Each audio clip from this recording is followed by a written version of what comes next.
You're in a pawn shop as soon as you get into special servicing because you have no rights. And if you're not prepared, if you're not proactive, and you're not doing the things, then they're going to take advantage of this. So what we always tell all of our borrowers is, if you know you have an upcoming maturity in the next 6 to 9 months, you better call us or be ready. Because I'm telling you, waiting to go to the BP Spire, that worked in 2008 to 10 because they just wanted to dump your loan. Now they've got plenty of time. They're going to take their fair share. And as soon as you get into the special servicer, They keep you there. they keep you there. Well, they keep you there. They can only keep you there for a period of time, but they're going to try to keep you there for the max period of time. And what we do, Why?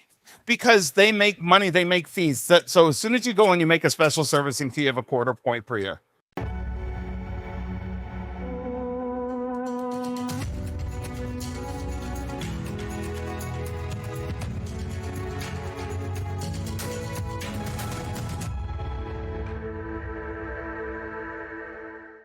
All right, welcome back to Confronting the Impossible.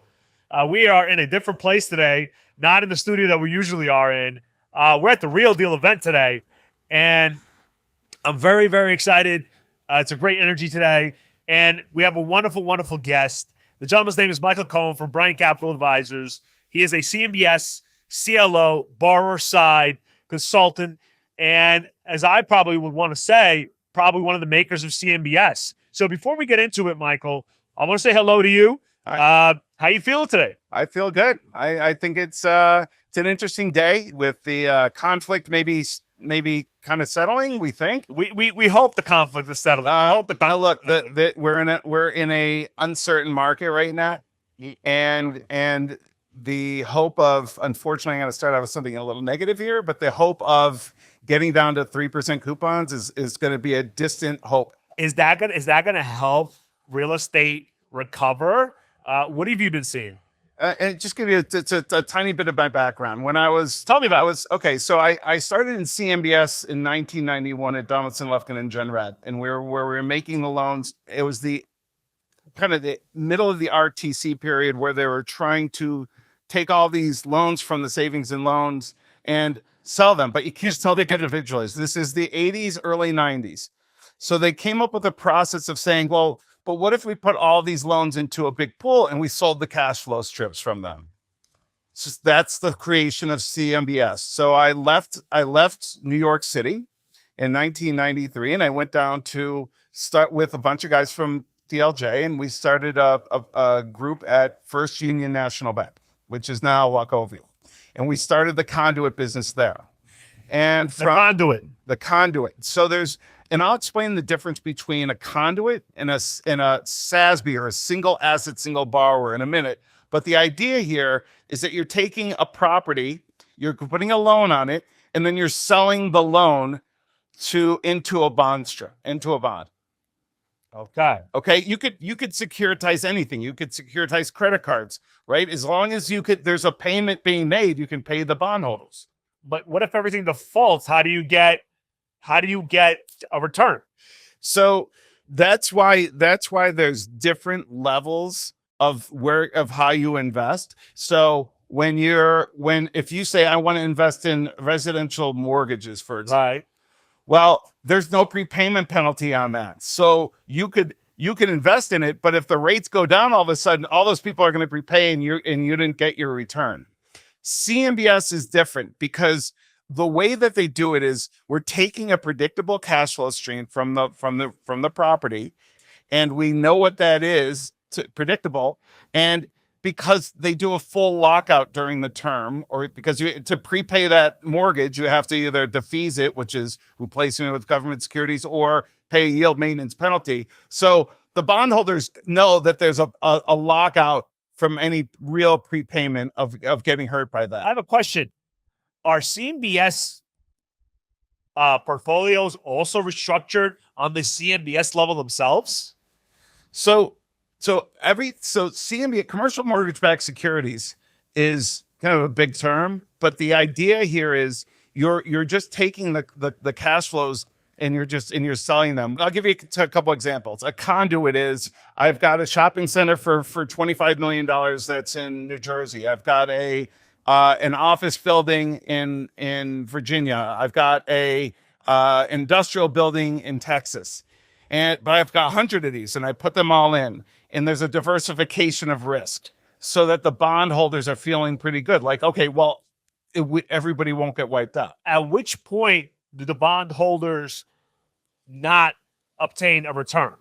If everybody defaults, So everybody. there's a triggering event in the documentation. The way that the cash flows work into the bond is that the principal and interest waterfall gets paid to the AAA investors first, the double A's, the single A's. So the AAA investors are getting the smallest return, but are pretty secure, right? Because Why are they so happy? because they're getting the first dollar in as it comes in. So say there's 100 loans, and their break even is maybe 50 loans. So only 50 loans in the pool have to be producing for them to get their money. And how about the B players? So here's the thing. When you go to the rating, and this is the impossible, right? It falls right into the discussion. They're confronting the impossible. Let's talk about that. So the impossible is when the rating agencies rate all the loans, they're very conservative and do their own measurements of NOI and value and debt service coverage. And when you give them $1 billion pool and say, we have $1 billion worth of loans, they say, well, in our calculations, we only recognize 900. This is an example. Okay. Well, if I only have $900 million worth of bonds, what am I doing with that last piece? Correct. It's the mezzanine piece or the equity piece, or they call it the B piece, B note, right? It's a B piece. So what happens is in the B, in that equity at the bottom is the last person in the whole cycle to get there at the bottom of the stack. But they have control. I'll tell you why. Because if you're at the bottom of the stack and you have to make a decision to maximize the value of that asset in order to get paid, then you don't want the guy in the top doing it, because he doesn't care, because he's like, I only need 50% of these. Do they meet in a committee or No. So what happens is it's all, so the bottom piece is usually the special servicer as well. Sometimes not, but they're the special servicer. So they make all the decisions. I'm going to step back for a second. The CMBS, when you borrow from and get a CMBS loan, you get a master servicer. It could be Wells Fargo or now Trimont, or it could be Midland, or it could be PNC. right? And they're the administrator. They're like, okay, well, did you pay your debt service in time? Do you have an issue here? Your reserves, they're your administrator. When a loan needs to be modified, which is very difficult because this is not a flexible instrument, is you have to go to the special servicer. Well, when you go to the special servicer, who's in control, there's a pooling and servicing agreement that gives them a lot of rights to charge a lot of fees. So it's in their interest to keep it in foreclosure now. You are in a pawn shop as soon as you get in that. What? You're in a pawn shop as soon as you get into special servicing, because you have no rights. And if you're not prepared, if you're not proactive, and you're not doing the things, then they're going to take advantage of this. So what we always tell all of our borrowers is, if you know you have an upcoming maturity in the next 6 to 9 months, you better call us or be ready. Because I'm telling you, waiting to go to the B piece buyer, that worked in 2008 to 10, because they just wanted to dump your loan. Now they've got plenty of time, and they're going to take their fair share. And as soon as you get into the special servicer, They keep you there. they keep you there. Well, they keep you there. They can only keep you there for a period of time, but they're going to try to keep you there for the max period of time. And what we do, Why? because they make money, they make fees. So as soon as you go and you make a special servicing fee of 1/4 point per year, then they're going to make a modification fee. Then they're going to charge you legal fees. Then they're going to send you a default notice. But here's the borrower can look. The borrower has two options. How do you get out of that? The borrower has two options: pay the loan off or fight, right? Or modify.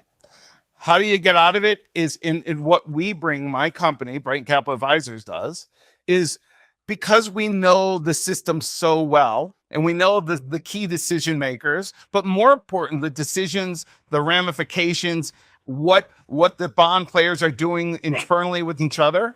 We can go in and in the help of a law firm and a legal partner such as yourself, and give us advice, but we can talk to the business side. So what we're bringing to the borrower is knowledge. And that knowledge is, if we're going to play chess, wouldn't it be better to have somebody who knows all the moves that they're going to possibly do? And so so the impossible is when you go to the special servicer, you get on the phone and you think you can negotiate a deal. And you think, I'm gonna wait till I get in there and I'm gonna horse trade him and we're gonna cut this deal. Guess what?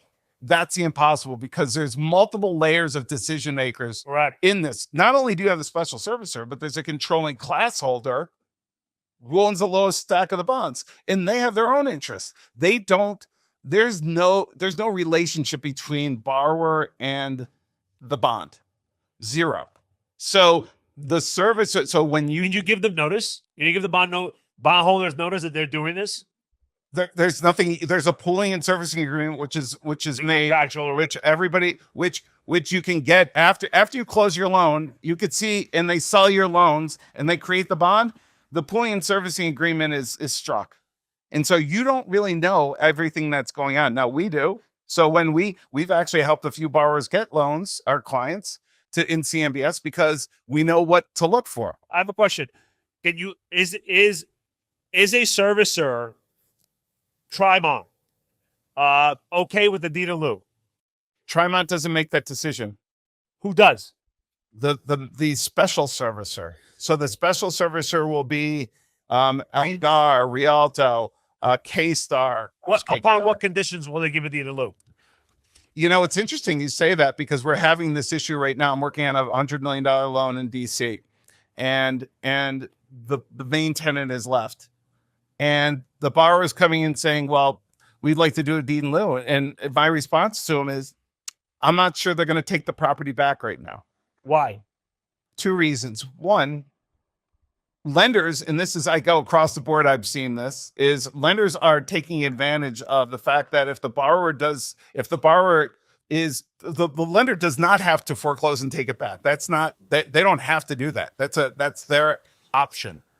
And why they don't like to do that is, if they keep you, the borrower, responsible, and you don't keep up maintenance, they can see how they can pierce the recourse carve out with waste, with non-payment of taxes. They're going to do everything to keep you responsible for this building. Now, but now here's the twist with CMBS, the impossible. And this is the stuff that is taking me a third of your, saying that they borderline evil. Well, it's not evil. It's business, but you've moved from a lender borrower relationship to a borrower investor relationship. And who's the investor? The BP, the servicer, the bond. Look, at the end of the day, CMBS is a necessary product. We need it. It's a good product if it's structured right, and if you leverage right, you're going to be okay. It's going to be really good non-recourse loan. If your documents are written properly and you can get through it. I've had 30 years of successful lending into this. I have a question. In the deed in lieu situation, you alluded to the fact that they're probably going to want to hold the borrower liable in some sort of way for the failure to pay or do something. Every deal is bespoke. So some deals, they could say, well, look, if there's equity in the deal.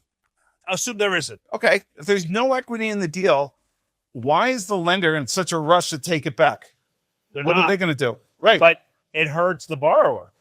There is no real. Their thought is, well, the borrower, you bought this, I didn't.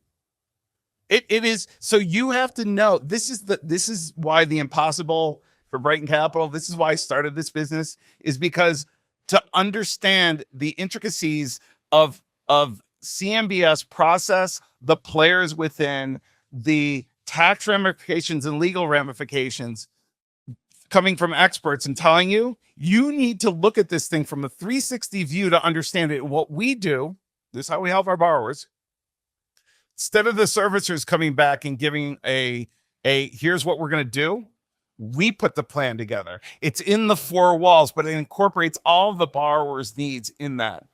So a deed in lieu, Describe to me what a deed in lieu is. The proper term is a deed in lieu of foreclosure. Right. So sometimes it's referred to as a friendly foreclosure. So what that means is, What is the benefit to the borrower in doing that? it's kind of a clean slate. The borrower is saying, look, the property's not worth it anymore. I don't want to pay anything. You take the property back and just get me out of my responsibilities of this note. And you take it, and I'm not going to fight you. So in New York, that's a big deal, right? Because you can go here. In Georgia, who cares? In Texas, who cares? I'll take it. We can go to foreclosure in a month, right? We can get it done. So it avoids that. But again, what you're asking the lender to do is take an asset into REO of which has no value, and it's trying to figure out. Now, here's the thing. I think you should think of it more. Instead of just throwing the keys, I mean, we don't have, if you just call me up and say, I want to give the keys back, we're not, you're going to do that. You need a really good lawyer to do that. Where you need us is to say, we think there's inherent value in this asset, but it needs a couple things. It needs improvement. And it needs time. But you know what? We're the best shepherd to take this loan through this to get to the other side. That's who we represent and we go to the special servicers and we have a plan and we're saying this is best in class. And we're saying that you're going to bring in some money to the deal, but we're not going to, me personally, I don't like to see money paid on a loan. I want it on the property level. I want it to be accretive.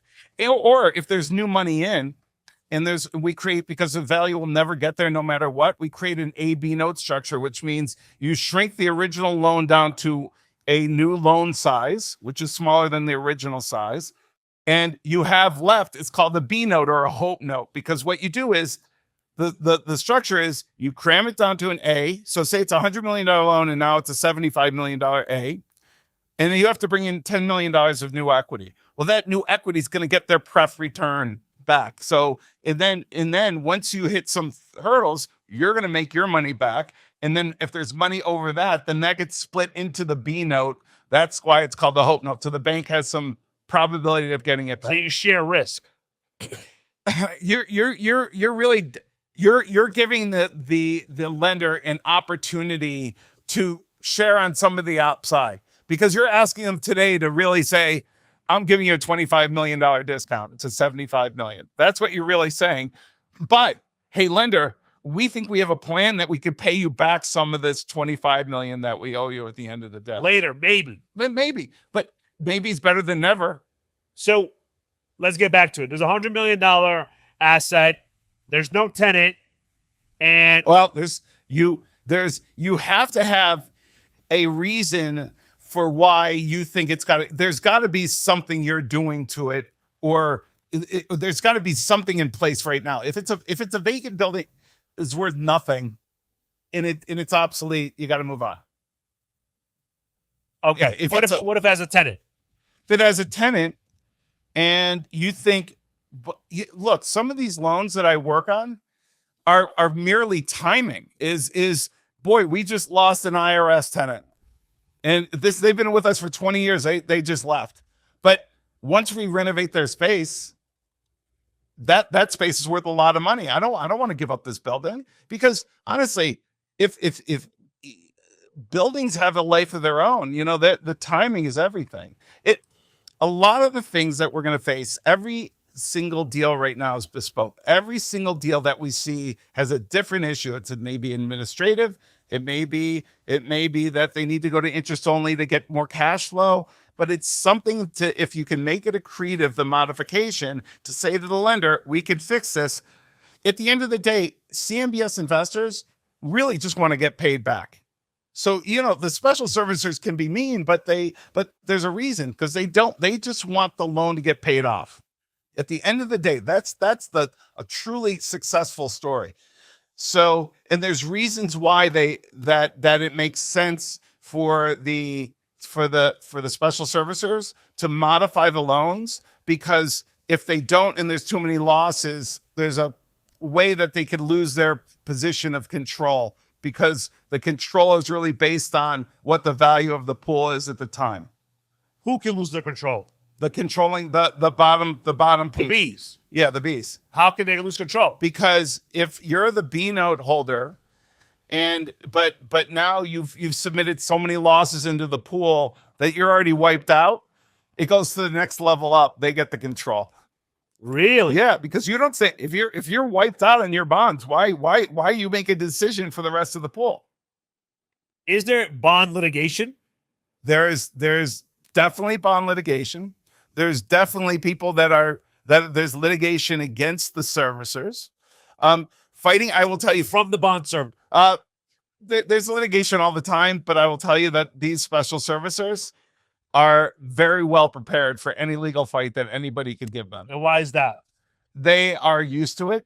These are the same people and the same. We run since 1991 and have been in this business. The same core group of people have been in this business for the whole time.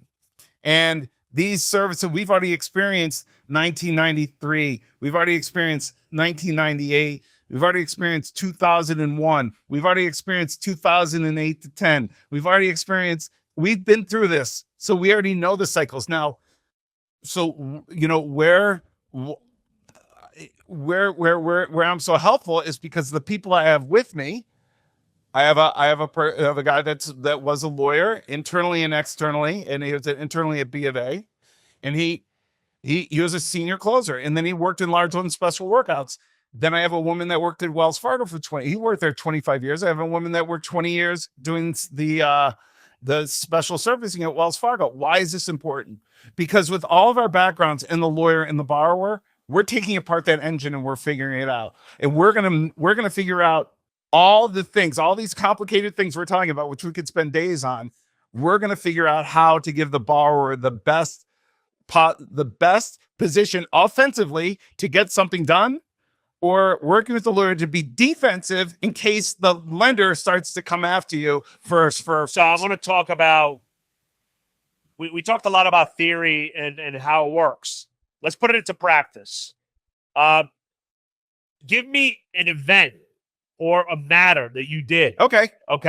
And take me through those steps and describe what happened. Okay. And give it a name. Give it a name. Okay. Give the matter a name. This is going to be this is an office building. I can say there's a large Class A office building in a suburb of Chicago. Give it a nickname. We'll call it the blank matter. Yeah, we'll call it Downers Grove. Downers Grove. That's the name. Dowers Grove. Downers Grove. Okay. The Downer Groves matter. Tell me about it. So you have a very well respected borrower in the community.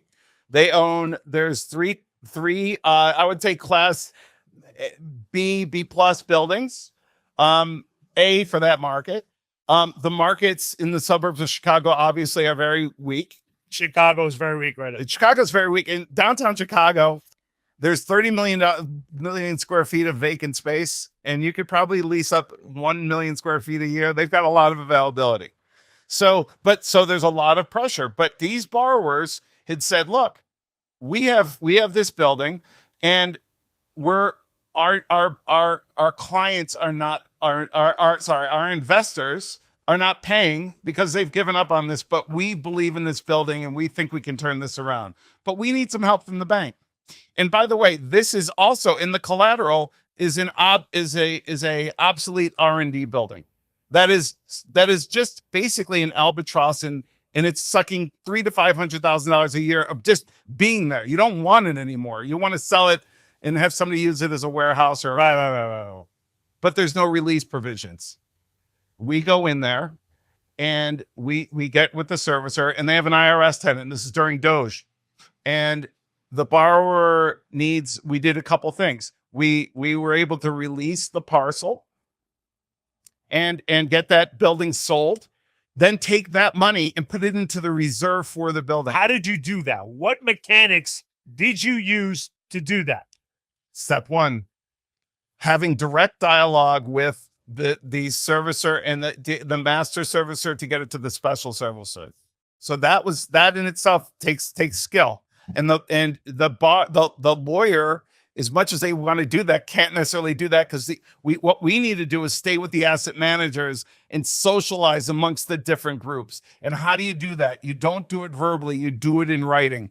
And when you write something, you want it to be so consistent. For 30 years, I was a lender. Guess what? I know how to write these memos because there are things in these memos that no owner in their right mind would ever think of or think that actually mattered. But because of the securitization background, because of the credit background, we understand exactly what every one of the silos needs to see. So we could talk, their lawyer can look at it, their administrator can look at it, the BPs, the controlling cluster, all the people can look at the same memo. And you know what they say? They go, we like you, Brighton. You know why we're picking you up? Yours first, because you're in the box of making this happen.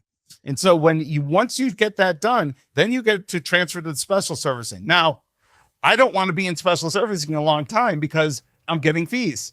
So I'm going to do everything I can to make sure I've got all my ducks in a row and all my memos and everything ready and fully prepared. So when my file goes into that underwriter, they open it up, everything's answered. And if they don't have an answer, I have the answer. And you know what? That gets it done quickly. So you anticipate. We anticipate based on our experiences of 25 years in the different schemes of this. And it all is because we know what the systems are, where the bodies are buried, how the documents work. And if we don't, we have experts that tell us. So I'm working on that case. So give me the before and after Downers Grove. The before. What were the before and now the after? The before, you had you have a loan that's maturing in 2 years. We got them a 2-year extension, Right. and at the same interest rate. And what was the amount of the loan? It was roughly $60 million. $60 million. Okay.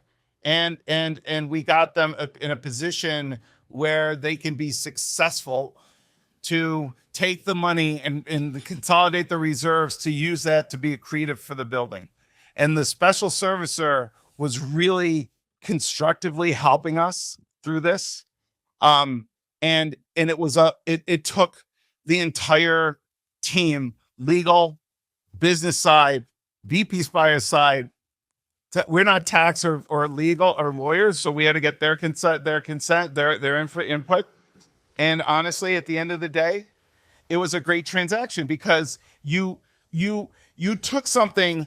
The biggest problem people have with CMBS, number one, is communication. Who are you going to call? There's nobody to call. And the service will say, our biggest problem is we don't know who we're talking to, and they think they're negotiating with us. So communication with the ability to have all the answers ready at your fingertips, and then that helps you in your strategy. We worked with the lawyers to make sure we're protecting the borrower for piercing any of the recourse carve-outs. We look to stay as least amount of time we can in special servicing. We want to have as much power as we can from nothing. And well, again, knowledge is power. Correct. And strategy, and telling you, you know what, maybe you don't want to do this. We're working on a large CLO right now. The question is, what is the amount? $400 million. What is a CLO? CLOs are kind of the cousin to a CMBS. CMBS, commercial mortgage-backed securities, are fixed rate loans that go into a pool for 5 or 10 years, and there's no prepayment, and they're a stabilized property. So it's predictable cash flow.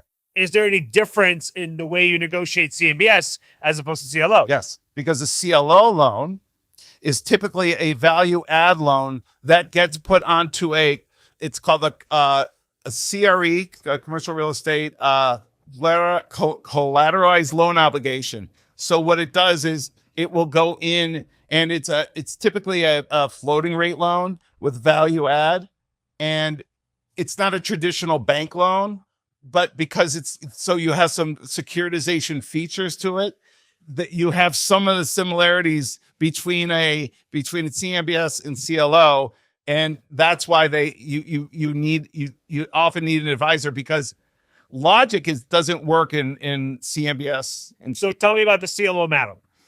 so the CLO matter is, and this is going to be one of the biggest issues that we're going to see that's going to start coming to light, is most of the multifamilies that were originated in between 2017 and 2023 are just not making it and are going to have a lot of issues, and on both the CMBS side and the CLO side.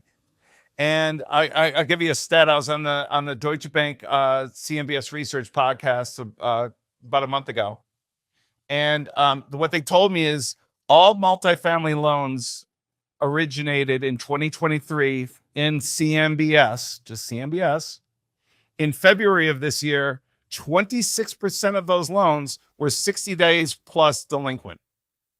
So where are we going from here? If interest rates aren't coming down, and we have and we're just kicking the can, because what are you supposed to do? You can't get, if inflation stays up and debt costs stay up and your rents don't grow dramatically, you can't, you're really in no position. So what you have to do is you have to work with your lender, and you have to show your lender in any situation you're the best in class. And now honestly, I was a lender for 30 years. I don't know what these light bulbs are called. And I don't know how much it costs. I don't know how much it is for your landscaping. I have an idea of but really, when I have a good borrower who's coming to me and saying, look, here's the plan, here's how we are going to make this out of this, then I now have fodder to go and gunpowder to go into my credit committees and get this thing done.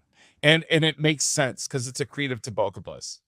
So the nuances of CMBS and CLO it's kind of it's a specialty, because it's years and years of just doing this. Now, really great lawyers. I mean, you have to have a litigator by you. You have to have a lawyer. You have to have when I talk about it, having counsel with you for first of all, in my opinion, protecting your recourse carve-outs is probably the number one thing that you should be concerned about, because you do not want to end up being fully recourse on this loan. Correct. Right. Second is, you want to make sure that the lender is not taking advantage of you, and that you have a strategy going in. Your lawyer, like yourself, is going to give that advice to understand how to be defensive, and at the same time help to say, we can do this offensively. Because when you go in and you have a plan, you can say, well, we could use this strategy, and we can delay foreclosure, or we could do something that's going to help you out, that the lawyer can stand up to their law firm. And you want that. Where you want us is, you want us to be able to go talk to the people while we're holding it. We have a lot of times where we'll get into default situations and there's already been litigation. Everybody's walked away from the table. The lawyers are fighting. Your legal fees are going through the roof. I use it's on our website. We did a deal down in Florida. It was a $50 million Walmart anchored shopping center in South Florida, Miami. The two borrowers were fighting, and they were fighting with the bank as well, the lender, CMBS lender. They built up a $15 million default interest on their penalty. Wow. Our investor, who is MG3 out of the great guys and very well heeled, they were trying to negotiate with the servicer, and the servicer said, fine, you can assume this loan with a $15 million penalty. Right. We got in there in 90 days, cleaned it out, got rid of the default interest. How did it turn out? Because when we are communicating with them, we have the ability to kind of make people actually look at the actual situation in the loan and present it to them to say, I've got a better investor for you. I can make this thing happen, and you can have a good, clean loan in the future.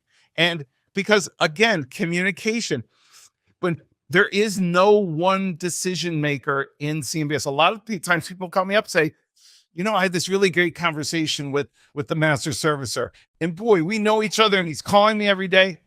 That's great. You're talking to the maitre d'. You're talking to the guy that's standing in the front. You're waiting for your table. So you need to get back in there. You need to get in the kitchen. what we know is we understand what's going on in the kitchen. So if you can't get to that table, we bring you to that table. I mean, Michael, I'm listening, and you've been so insightful. I want to thank you for coming on to the Confronting the Impossible. Leave us with a little bit of wisdom of what it means to you to confront the impossible. There's, I've been raised in a gray area of commercial real estate, and since the early 90s. And everything that I've ever had to do, we had to create, and we had to be the one to be the decision to say, this is the way, it's the best way out of a situation when nothing's programmatic. And when you're working with quality borrowers and quality attorneys, it's very, very interesting. And when I can actually protect and solve this problem for my borrowers, there's no better feeling. And honestly, I probably have the greatest relationships in the world, and I'm going to pick and choose. So how do you confront the impossible? With relationships. Open, direct, straightforward discussions, telling you what the possible is, what the impossible is, and what we can try to achieve and what we cannot achieve. So I'm very much a straight shooter, and you're going to hear from me, and my success fee is based on your success. So we're in this together, and I'm going to bring in every single expert in every single relationship that I've built over 30 years in CMBS, who I know really well and know me. And I maybe I'm one of the good guys, but if I need to call to the top of the house to figure out why your loan is stuck, you're going to get that phone call, and they're going to take my email or phone call or text within 8 seconds. But I'm going to say, when they look down into it, they're going to say, man, these guys have the right deal. Why aren't you guys doing that and push it through? I want to thank you for coming on, Michael. You've been tremendous, amazingly insightful. Till next time on Confronting the Impossible. Thanks for having me.